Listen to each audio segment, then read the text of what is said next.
আসসালামু আলাইকুম বন্ধুরা, স্বাগতম আপনাদের নিজের চ্যানেল বিজনেস সিস্টেম বাংলাতে। আজকের ভিডিওটি খুবই গুরুত্বপূর্ণ, বিশেষ করে যারা অল্প পুঁজি নিয়ে ব্যবসা শুরু করতে চান এবং রমজান মাসকে কাজে লাগাতে চান তাদের জন্য। রমজান মাস শুধু ইবাদতের মাস না, এটি ব্যবসার জন্য একটি গোল্ডেন সুযোগ। এই এক মাসে কিছু নির্দিষ্ট পণ্যের চাহিদা এমনভাবে বেড়ে যায় যে সঠিক পরিকল্পনা থাকলে অল্প পুঁজি দিয়েই ভালো লাভ করা সম্ভব। আজ আমি আপনাদেরকে 5টি লাভজনক ব্যবসার আইডিয়া বলবো, যেগুলো রমজান মাসে শুরু করে বাস্তবভাবে টাকা আয় করা সম্ভব।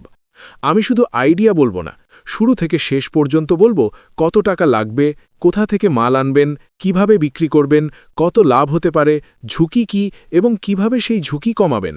তাই ভিডিওটি শেষ পর্যন্ত দেখবেন। প্রথম ব্যবসা হচ্ছে ইফতার আইটেম তৈরি ও বিক্রি। রমজান মাসে প্রতিদিন বিকেল 4টে থেকে মাগরিব পর্যন্ত সবচেয়ে বেশি বিক্রি হয় ইফতারের খাবার, যেমন বেগুনি, পিয়াজু, আলুর চপ, ডালের বড়া, চিকেন রোল, সামুচা, জিলাপি, খেজুর প্যাক ইত্যাদি। আপনি যদি বাসায় বসে ছোট পরিসরে শুরু করেন, তাহলে প্রথম দিন 4 থেকে 5,000 টাকা দিয়ে শুরু করা সম্ভব। ধরুন 3,000 টাকা কাঁচামাল কিনলেন, ডাল, বেসন, আলু, পেঁয়াজ, তেল ইত্যাদি। গ্যাস ও প্যাকেট বাবদ আরও 1,000 টাকা। মোট খরচ প্রায় 4 থেকে 5,000 টাকা। এখন যদি আপনি এই খাবারগুলো ভালো মান বজায় রেখে তৈরি করেন এবং 20 থেকে 30% লাভ রেখে বিক্রি করেন, তাহলে 5,000 টাকার পণ্য সহজেই 7 থেকে 8,000 টাকায় বিক্রি করা সম্ভব। অর্থাৎ একদিনেই 2 থেকে 3,000 টাকা লাভ হতে পারে। যদি 25 দিনও ভালোভাবে বিক্রি করতে পারেন, তাহলে 50 থেকে 70,000 টাকা লাভ সম্ভব।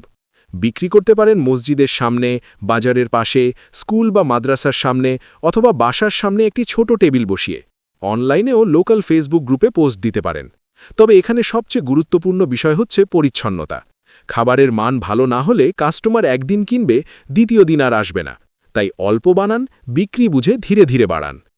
দ্বিতীয় ব্যবসা হচ্ছে খেজুর ও শরবত বিক্রি। রমজানে খেজুর ছাড়া ইফতার কল্পনাই করা যায় না। আজওয়ারা, মরিয়ম, ইরানি, তিউনিসিয়ান বিভিন্ন ধরনের খেজুর বাজারে পাওয়া যায়। আপনি স্থানীয় পাইকারি বাজার থেকে খেজুর কিনে ছোট প্যাকেটে বিক্রি করতে পারেন। ধরুন 10,000 টাকা দিয়ে শুরু করলেন। পাইকারি দামে কেজিতে 30 থেকে 80 টাকা পর্যন্ত লাভ রাখা যায়। যদি 100 কেজি খেজুর বিক্রি করতে পারেন পুরো মাসে, তাহলে 5 থেকে 8,000 টাকা লাভ করা সম্ভব। এছাড়া রোজার শরবত, যেমন রুহ আফজা টাইপ সিরাপ, লেবুর শরবত মিক্স ইত্যাদি বিক্রি করতে পারেন। আলাদা হতে চাইলে নিজের নামে স্টিকার বানান, সুন্দর প্যাকেটিং করুন। 250 গ্রাম ও 500 গ্রাম প্যাক করলে সাধারণ মানুষ সহজে কিনতে পারবে। অনলাইন অর্ডার নিয়ে হোম ডেলিভারিও করতে পারেন। খেয়াল রাখবেন, মান ভালো হলে কাস্টমার পরের বছরও আপনাকে খুঁজবে। তৃতীয় ব্যবসা হচ্ছে রমজান ও ঈদকে কেন্দ্র করে কাপড় ব্যবসা। রমজানে পাঞ্জাবি, টুপি, বোরকা, 3 পিস, বাচ্চাদের জামা এসবের চাহিদা বেড়ে যায়। আপনি যদি 20 থেকে 30,000 টাকা পুঁজি রাখতে পারেন, তাহলে ছোট পরিসরে কাপড়ের ব্যবসা শুরু করা সম্ভব। পাইকারি মার্কেট থেকে কম দামে পণ্য সংগ্রহ করতে হবে। প্রতিটি পাঞ্জাবিতে 200 থেকে 400 টাকা পর্যন্ত লাভ রাখা যায়, ডিজাইন ও মান অনুযায়ী। যদি 50 পিস পাঞ্জাবি বিক্রি করতে পারেন, তাহলে 10 থেকে 15,000 টাকা লাভ সম্ভব। আপনি বাসায় ছোট শোরুম করতে পারেন, অথবা ফেসবুক লাইভ করে বিক্রি করতে পারেন।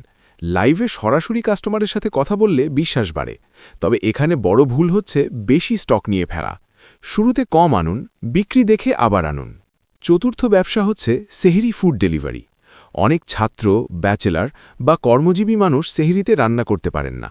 আপনি তাদের জন্য সেহরির প্যাকেজ তৈরি করতে পারেন, যেমন ভাত, ডাল, ডিম বা মুরগি, সাথে সালাদ। ধরুন একটি প্যাকেট তৈরি করতে খরচ হচ্ছে 80 টাকা, বিক্রি করছেন 120 টাকায়, অর্থাৎ প্রতি প্যাকেটে 40 টাকা লাভ। যদি প্রতিদিন 100 প্যাকেট বিক্রি করতে পারেন, তাহলে প্রতিদিন 4,000 টাকা লাভ সম্ভব। 20 দিন ভালোভাবে করতে পারলে 80,000 টাকাও হতে পারে। তবে এখানে গুরুত্বপূর্ণ বিষয় হল আগে থেকে অর্ডার নেওয়া, কারণ সেহরির সময় অপচয় হলে ক্ষতি হবে। তাই আগের দিন রাতেই অর্ডার কনফার্ম করুন। পঞ্চম ব্যবসা হচ্ছে অনলাইন ইসলামিক পণ্য বিক্রি। রমজানে জায়নামাজ, তসবি, আতর, কুরআন শরীফ, ইসলামিক বই এসবের চাহিদা বেড়ে যায়। আপনি 10,000 টাকা পুঁজি নিয়ে ফেসবুক পেজ খুলে শুরু করতে পারেন, লাইভ করতে পারেন, পোস্ট দিতে পারেন। এই পণ্যে সাধারণত 30 থেকে 50% পর্যন্ত লাভ রাখা যায়। বিশেষ করে সুন্দর প্যাকেজিং করলে গিফট আইটেম হিসেবে বেশি বিক্রি হয়। রমজানের পর ঈদ অফার দিয়ে আরও বিক্রি বাড়ানো যায়। এখন প্রশ্ন হচ্ছে, এই 5টির মধ্যে কি সবগুলো একসাথে করতে হবে? না, আপনি আপনার সামর্থ্য অনুযায়ী 2টি বা 1টি বেছে নিন। পরিকল্পনা করলে রমজান মাসে 50,000 থেকে 1 লাখ টাকাও আয় করা সম্ভব। তবে একটা বিষয় মনে রাখবেন, ঋণ নিয়ে শুরু করবেন না। অল্প দিয়ে শুরু করুন, লাভ থেকে বড় করুন।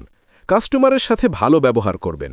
খাবারের ক্ষেত্রে পরিচ্ছন্নতা, কাপড়ের ক্ষেত্রে সঠিক মাপ ও মান, আর অনলাইন ব্যবসায় দ্রুত রিপ্লাই, এই 3টি বিষয় খুব গুরুত্বপূর্ণ। রমজান মাস আল্লাহর রহমতের মাস। আমরা সবাই চাই হালাল উপায়ে উপার্জন করতে। তাই পরিকল্পনা করে সৎভাবে ব্যবসা করুন। আজ থেকেই সিদ্ধান্ত নিন, এই রমজান আপনি বসে থাকবেন না, কাজ শুরু করবেন। কমেন্টে লিখে জানান কোন ব্যবসাটি শুরু করতে চান। ভিডিওটি ভালো লাগলে লাইক দিন, বন্ধুদের সাথে শেয়ার করুন এবং চ্যানেলটি সাবস্ক্রাইব করতে ভুলবেন না। আমি নিয়মিত ব্যবসার বাস্তব আইডিয়া নিয়ে আসি, যাতে আপনারা উপকৃত হন। আল্লাহ আমাদের সবাইকে হালাল রিজিক দান করুন। আজকের মতো এখানেই শেষ করছি। আসসালামু আলাইকুম ওয়া রাহমাতুল্লাহ।